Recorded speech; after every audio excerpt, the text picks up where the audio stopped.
It was a cold, quiet night when I pulled into the parking lot of the deserted Chick-fil-A. I hadn't been sleeping well since I lost my daughter to an accident, and eating had become more of a chore than a necessity. The place was eerily empty. As I approached the counter, I noticed a girl standing there. She looked to be in her late teens, with dark hair pulled back into a tight ponytail, her uniform stained. But something about her seemed off. Her eyes darted around nervously, and her hands twitched as she fiddled with the register. Excuse me, can I please order? She didn't respond at first, her eyes moving left to right really fast. When she finally looked at me, her pupils had suddenly turned a milky white.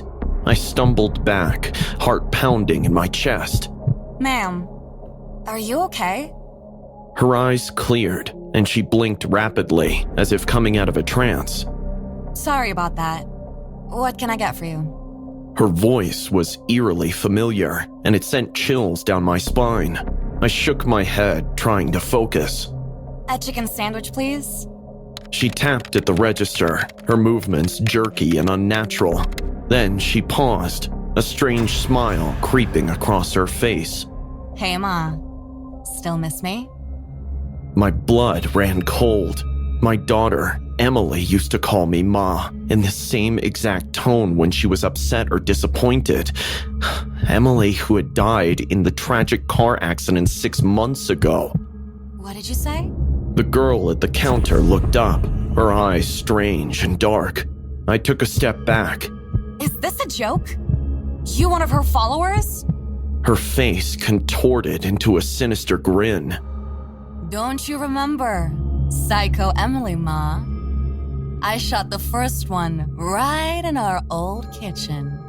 My heart nearly stopped. Emily had gained a huge following on Instagram for her spot-on impersonations of a psychopathic character. It was just an act, a harmless hobby. But seeing this girl mimic that persona so perfectly, right down to the chilling details no one knew, was way too much to bear. This isn't funny. Please stop. You're not her. Tears streamed down my face. She leaned over the counter, her eyes dark and menacing. The girl laughed, a cold, hollow sound. And as she did that, the lights in the restaurant started going on and off. I think you owe me an apology. With that, her hand leapt out and grabbed my neck, choking with an unholy force. I kicked the counter with everything that I had and pushed myself away. That is when she leapt and jumped on the counter, sticking her tongue out, her teeth now morphed into sharp razor ones. She leapt out, grabbed my arm with one and punched at my shoulder with the other. Pain shot through my body as she went on to twist my hand, and soon I could hear the bones cracking. I cried out, trying to pull away, but she held on tight. I think you owe me an apology. She hissed. I struggled, kicking and thrashing, but she was relentless. She dragged me across the floor, her eyes glowing with a malevolent light. I felt my strength fading, my vision blurring. Just as I thought I couldn't take anymore, I whispered, I'm sorry, Emily. I love you. Please forgive me. Suddenly, she stopped. Her grip loosened and she stepped back, her expression blank. I was driving the car when we crashed. I was checking my phone, and by the time I looked up to see that I had drifted from my lane, it was too late. An oncoming car had crashed into her side, killing her on the spot, while I escaped with minor injuries. I never got to tell her how sorry I was, until that moment. The lights suddenly flickered again, and when they steadied, my daughter was gone. In her place was a terrified teenager, her eyes wide with confusion. What happened? Are you okay, miss? She asked, her voice trembling. I lay on the floor, my body aching, tears still streaming down my face. The girl helped me to my feet and offered to drive me to the hospital. I stumbled out of the restaurant, holding onto my broken hand, the cold night air hitting my face like a slap. I looked back one last time, half expecting to see Emily standing there, her eyes filled with anger and pain, but the place was empty. I just hoped that she found peace wherever she was. I'm sorry, Emily. The grand opening of our town's first Chick-fil-A had finally arrived, and excitement was palpable. I was assigned to the front counter, welcoming customers with my best smile. The place was packed, families and friends enjoying the new spot. The air was filled with the scent of freshly cooked chicken, and the sound of chatter and laughter was almost deafening. The store mascot, a giant cow, stood in a corner. The guy behaved rather coldly, refused to pose for pictures with the kids, kept fidgeting one leg and rocking back and forth. It seemed a bit over the top, but the patrons kept poking fun at him. Around 1 p.m., the atmosphere suddenly shifted. I noticed the cow standing still in the middle of the dining area, its head tilted in an unnerving way. Then, without warning, it bolted towards the door and locked it. Then everyone shook to the sound of gunfire. The mascot had pulled out 2 guns and started firing. Panic erupted. People rushed to the exits, banging on the locked doors. They became the targets. Others ducked under their tables. The mascot soon dropped his empty gun and grabbed a nearby chair and swung it at the closest person, a young man who had been waiting for his order. He crumpled to the floor, blood pooling around his head. Screams filled the air. I ducked behind the counter, heart pounding. My colleague, Jenny, hurried next to me, eyes wide with fear. What do we do? Stay low. We need to find a way out. The cow continued its rampage, overturning tables, shooting at people. The once cheerful atmosphere had turned into a nightmare. I peeked over the counter and saw the cow moving methodically, targeting anyone who tried to hide or escape. It was terrifyingly precise, like it had planned every move. I crawled towards the back door, motioning for Jenny to follow. We reached the kitchen. I tried the back door. It was locked too. Damn it! We're trapped! He planned this! Jenny started to cry. I took her hand, trying to keep her calm. Suddenly, the kitchen door burst open, and the mascot stepped in. I froze, my heart feeling like it would burst out of my chest. It spotted us, dropped his 2 empty guns immediately, and charged. I grabbed a frying pan from the counter and swung it as hard as I could. It connected with the cow's head, but it barely slowed down. The mascot's head twisted around, the lifeless eyes of the costume staring into mine. Run! Jenny and I sprinted through the kitchen, but the mascot was right behind us. I could feel its hot breath on my neck. It grabbed my arm, yanking me back. I screamed as pain shot through my shoulder. I twisted around and kicked, hitting his knee. It stumbled, giving me a moment to break free. Hurry, Carol! I followed her into the walk-in freezer. We slammed the door shut, locking it from the inside. The cold air hit me like a wall, but I didn't care. We were safe now. The mascot banged on the door, the man's muffled growls penetrating the thick walls. I knew it wouldn't hold forever. My shoulder throbbed, and I could feel the blood trickling down my arm. What's happening? Who's that man? I didn't have an answer. All I could think about was surviving. After what felt like an eternity, we heard police sirens.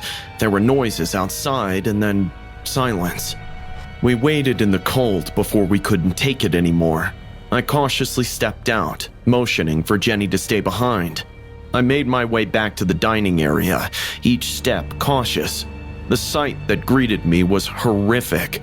Bodies lay scattered, the once vibrant restaurant now a scene of chaos and death. Then I saw it. The mascot, on his knees in the middle of the room, his head removed. Underneath was a man, his face twisted with anger and pain, surrounded by the police. This is my family's land. My forefather bled here. You can't take this away from us. It has our blood. Now it will have theirs. I realized who he was. A local, known for his eccentric and often aggressive stance on the town's development. He believed the restaurant was on his ancestors' land. He looked at me, the madness in his eyes faltering for a moment. Then, with a final scream of rage, he suddenly charged at me.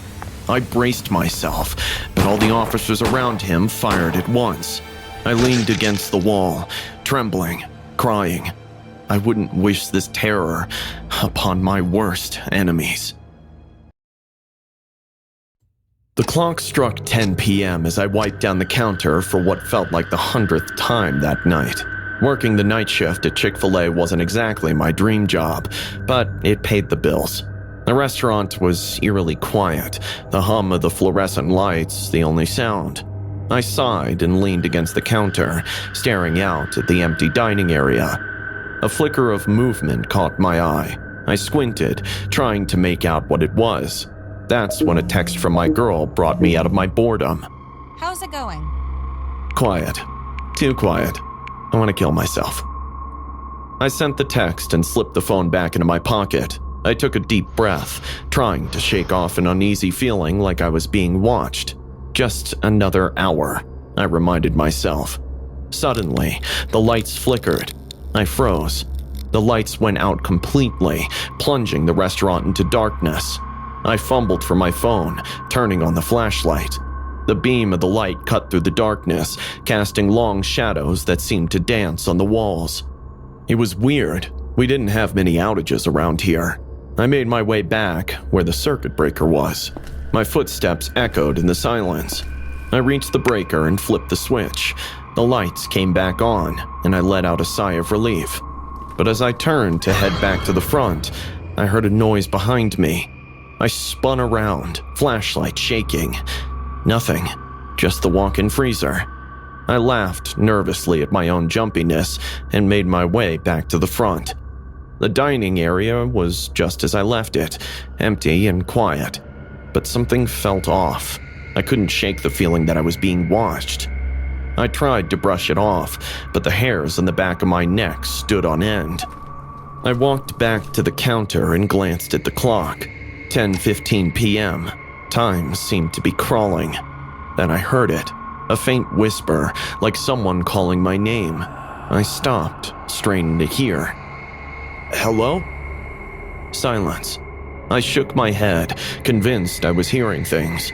I resumed my cleaning, but the whisper came again, louder this time.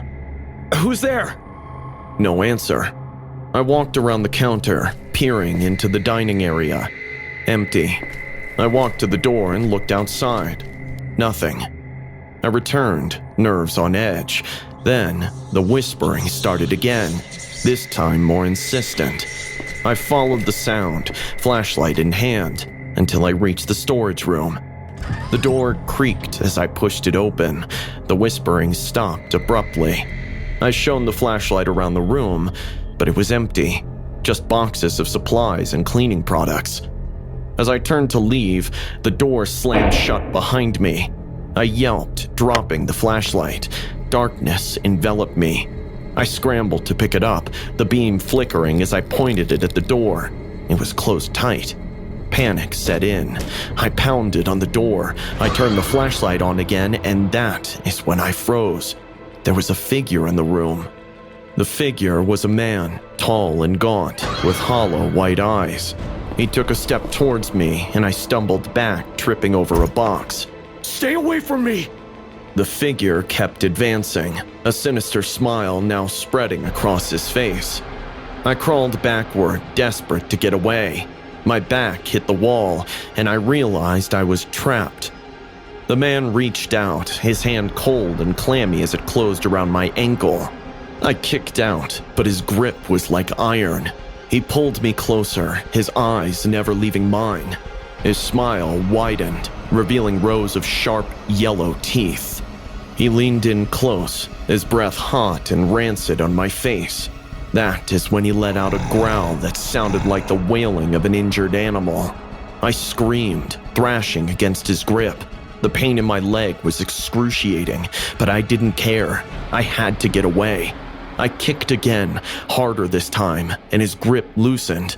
I scrambled to my feet, bolting for the door.